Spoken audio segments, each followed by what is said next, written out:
gospel natin ngayon ay isa pong magandang layunin na ginawa ng Diyos sa ating buhay. Amen. No?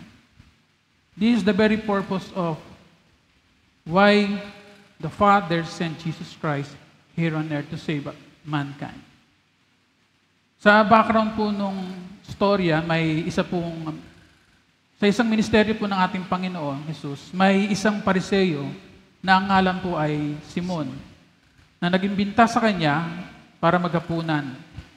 Sa kanyang tahanan at may isa ring babaeng makasalanan na nalaman niyang si Jesus ay naroon sa bahay na yon ni Simon na Pariseo.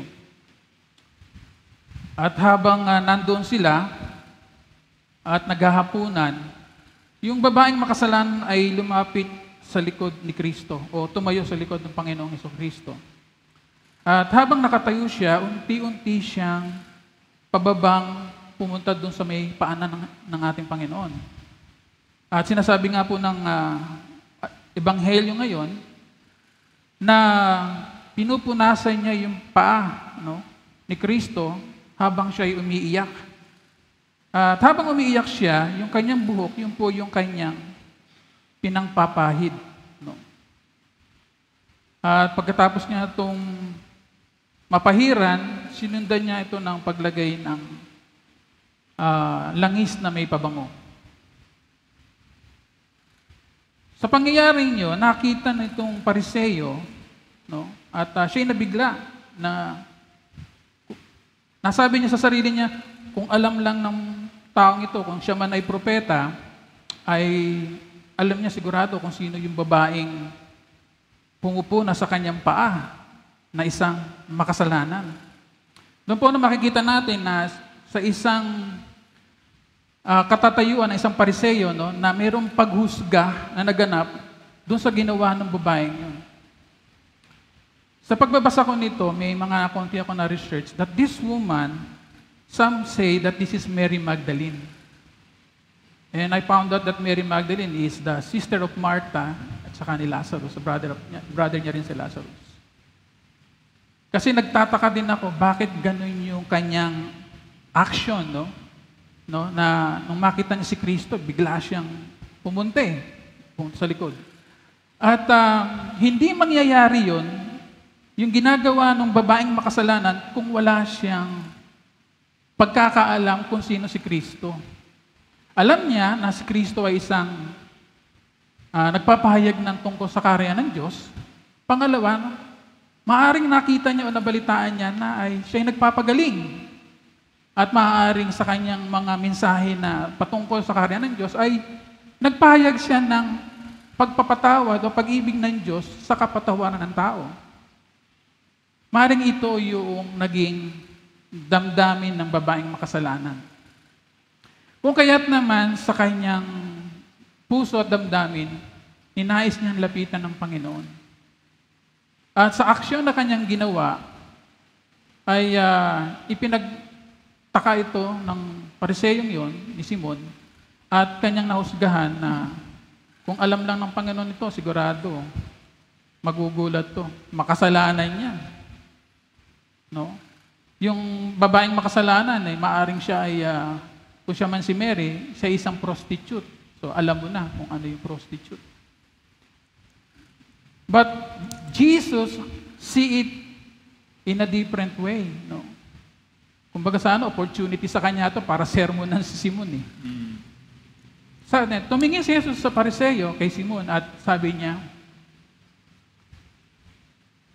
meron akong parabola mula sa tungkol sa nagpahiram ng pera at may utang. Ang sabi niya, yung isa may utang na 500 at yung isa ay 50 denaryo. At tinanong ni Jesus si Simon at sabi niya, yung nagpautang, pinatawad niya yung dalawang may pagkakautang. At sinabi ni Jesus kay Simon na Pariseo, sa tingin mo, sino sa dalawa ang magmamahal doon sa nagpautang? Sumagot si Simon na Pariseo at sinabi niya, Yung pong 500 denaryo na may pagkakautang, tama ka, sabi ng Panginoon. So doon makikita natin yung analogy ng Panginoon na yung malaki at saka maliit, papunta tayo doon sa sinasabi ni Kristo. Pero tumugon si Kristo sa kanyang kwento ng parabola niya, kung saan sinabi niya na nung pumunta ako rito, hindi mo man lang binigyan ng tubig, napanlinis ng paa ko. Samantalang itong babaeng ito, walang tigil na pinupunasan yung aking paa ng kanyang mga luha. At kanya pang ginagamit ng kanyang buhok para linisin ang aking paa. Ni hindi mo man lang ako hinalikan. That normally, in the Jew tradition, they greet with a kiss. But here, makikita natin yung Pariseo, si Simon, hindi man lang niya ginawa kay Kristo yun. No? It's a sign of disrespect on the side of Christ. No? But pero, kay Kristo naman, wala yun eh. No? Ganun yung Panginoon natin eh. Pero sabi niya, isa pa, maliban dun sa yung langis, no? Hindi mo man lang ako inanoint ng oil. And yet, itong babae nito, yung perfume na ginamit niya po dito ay napakamamahaling pabango na inilagay niya sa paanan ni Kristo. Kaya sinabi sa kanya ni Jesus, yung laki kasi ng kasalanan ng babae, hindi yung daan para hindi niya patawarin yung babaeng makasalanan. Kaya sabi niya ni Jesus doon kay Simon na Pariseo, malaki ang kanyang pagmamahal sapagkat maraming kasalanan ang pinatawad sa kanya.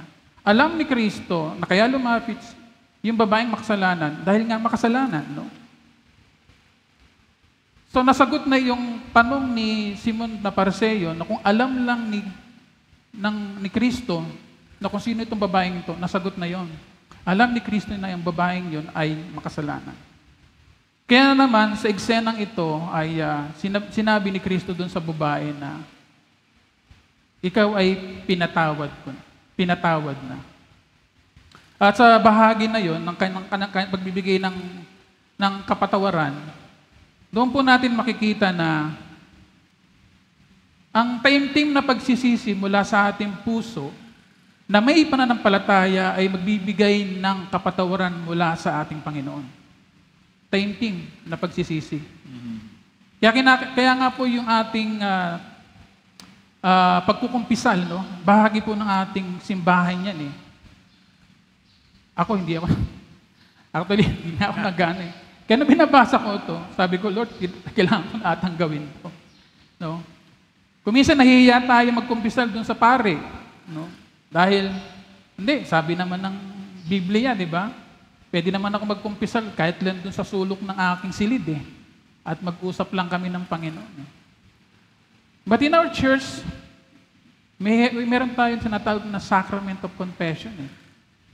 Kaya po sa ating taimtim na pagsisisi mula sa ating puso at na may pananampalataya, no, kailangan po natin gawin yung pagsisisi na yon mula dun sa harapan o sa confession sa harapan ng pari. At dito matatanggap natin yung tunay na kapatawaran na ibinibigay ng simbahan na galing sa Diyos.